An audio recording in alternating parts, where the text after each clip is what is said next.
Welcome to the Sent from Disneyland podcast. Here age relives fond memories of the past. If it's your first time joining us, welcome.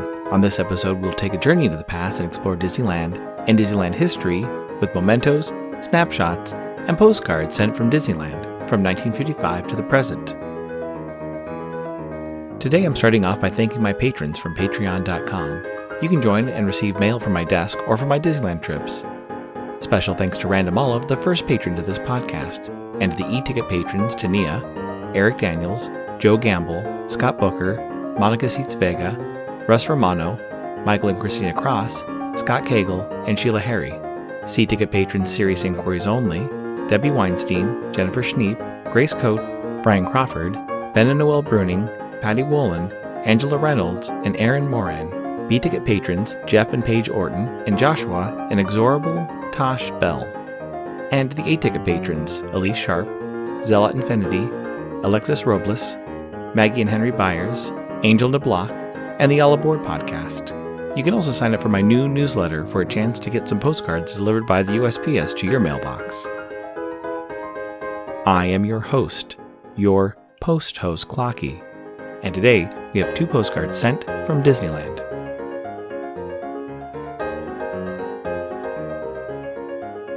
The front of our first postcard has the Mark Twain riverboat, filled with guests and leaving the dock for a trip around the rivers of America. In the background, you can see the tallest peak of Big Thunder Mountain. On the back it reads, Gatherin' Steam. Frontierland's own sternwheeler, the Mark Twain, takes on passengers for a trip down the rivers of America. It's postmarked May 7th, 1982, with a City of Industry cancel and a 20-cent RAM postage stamp, Scott number 1949. I assume they visit the park on Thursday, May 6, 1982, when park hours were from 10 a.m. to 7 p.m. The weather was a high of 76 and a low of 59. It's addressed to Leatherwood Valley Farms, Inc. of Salesville, Ohio. It reads, Friday, a.m. Did Disneyland yesterday, and I know it this morning. Muscles in my legs sore. Too old for this. Had a good trip out. Got here Tuesday evening, 8:30. Busy ever since. Going to Crystal Cathedral Sunday. Talked to Mom yesterday. Said Helen, still in hospital. You all be good. Love, Beverly. I chose 2 postcards from 1982 for today's episode because recently an Instagram friend reached out about a 1982 map. I started searching for additional 1982 Disneyland ephemera and souvenirs. The first souvenir I found was a pair of silver spoons. You can go back to episode 192, Sent with a Spoon, because in that episode I covered most of my spoon collection. It was interesting to see the 1982 version of the collectible spoon design was similar to one of my older spoons.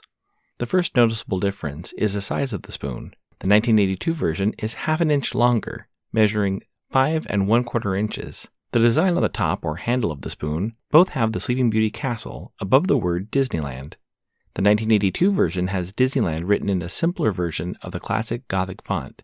The word is contained in a scroll design, with the registered trademark R above and to the right of the word. The Sleeping Beauty castle design also has some slight variation. The older spoon is more three-dimensional, and the 1982 version has a little bit more detail and is a bit larger. The area around the castle in the 1982 spoon has more of a curved design with a filigree border and a rounded top, whereas the older spoon has a more simple border with a faint twist towards the top which comes to a smooth point. The last design difference involves the neck of the spoons. Both have long details which crisscross from the handle to the bowl of the spoon. They also have a butterfly or flower design towards the top and a similar design at the base. The centers also include a flower design at the middle intersection of the 2 long curved elements. The difference is the 1982 spoon is not as die cut as the older spoon and has some additional metal around the details. Great news! Enfield Post is back up on Etsy. Grabbing some vintage stamps is a great way to plus your mail, whether you're trying to match the color of your postcard or envelope or adding a themed stamp to the back of your mail. Be sure to check out Enfield Post. You can head over to EnfieldPost.com and explore all the different vintage stamps you can use on your next card or letter. That's ENFIELDPOST on Instagram and EnfieldPost.com for your wedding and vintage postage needs. Enfield Post is the official postage stamp sponsor of the Sent from Disneyland podcast.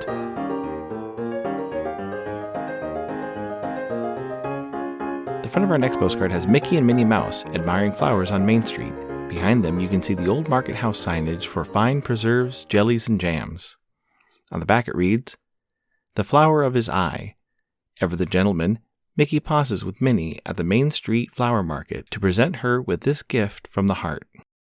It's postmarked May 29, 1982, with an Anaheim cancel and a 13-cent Flag over Independence Hall postage stamp. Scott number 1622. I assume they visited the park on Friday, May 28, 1982, when park hours were from 10 a.m. to 7 p.m. The weather was a high of 77 and a low of 59. It's addressed to a Mr. and Mrs. Richard Inouye of Honolulu, Hawaii. It reads, May 28, 1982. I'm in Disneyland. Lots of people. I'm okay. Winifred. The other 1982 piece of ephemera I found was an orange Family Fun ticket for Wednesday, May 26, 1982. I had a green ticket which looked similar from September 18, 1981. Both tickets have the date and time of the event on the top half of the ticket, underneath an arch, and 3 Mickey Mouse shapes on both sides.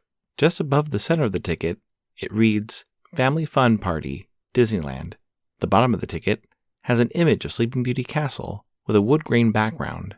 In front of the castle image is the pie-eyed version of Mickey Mouse, mostly in black and white but wearing red shorts. Below his right hand, which is pointing up and out, is a white multi-point text bubble with writing.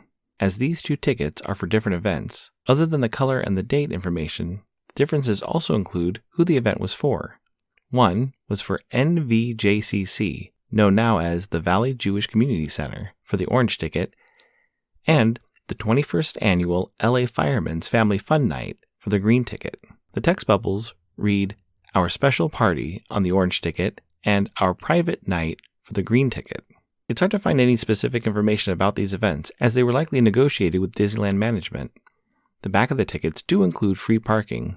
Looking up the 2 dates in my Disneyland Almanac, I noticed for the LA firemen who rented Disneyland on Friday, September 18th, arrived at the park 2 hours after park closing, and had the park until 1 a.m. for their private party.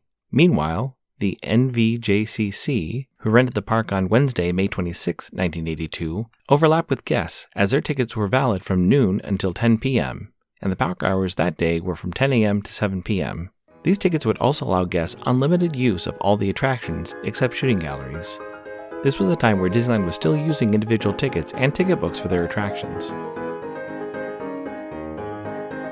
This incoming postcard is sponsored by the Art Throwdown. Art Throwdown, or ATD, is an online craft hour on Instagram, starting at 9 p.m. Eastern, 6 Pacific. Be sure to check out Monday's ATD, which is usually hosted by paper artist Russ Romano.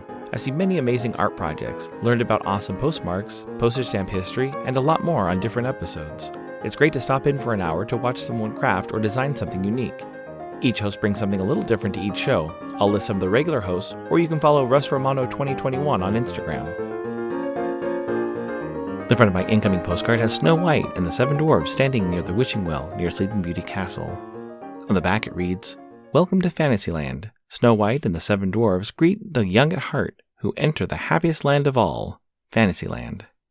It's postmarked March 4th, 2024, with a Santa Ana cancel and a U.S. flag Freedom Forever postage stamp. Scott number 5789A. It reads, I hope you like the postcard. Glad the dwarfs aren't creepy like this now. Thank you so much for the postcard, Kayla. It's funny to have received this postcard recently, as one of the 1982 postcards I was looking at for this episode had the same front image. It's also funny that these dwarves are not nearly as scary as the 1960s or 70s versions of the costume. Luckily, they've only gotten better over the years. Thanks for listening to Sent from Disneyland. If you enjoyed this podcast, please subscribe and tell your friends. It would be helpful to share your favorite episode to a friend or on social media. There are over 200 to choose from. It would also help to leave a 5-star rating and comment at whatever podcast platform you use. If you'd like to support the show financially, please check out our Patreon page at patreon.com/sentfromdisneyland. You can find me on Instagram and Facebook at Sent From Disneyland, or on Twitter at Sent From Disney. For questions and comments, send me a postcard addressed to Sent From Disneyland, P.O. Box 44, Hood, California, 95639. This podcast is not affiliated with Disney, the United States Postal Service, or any post office or Disney properties. Opinions expressed on this podcast belong to its host and guests of the Sent from Disneyland podcast.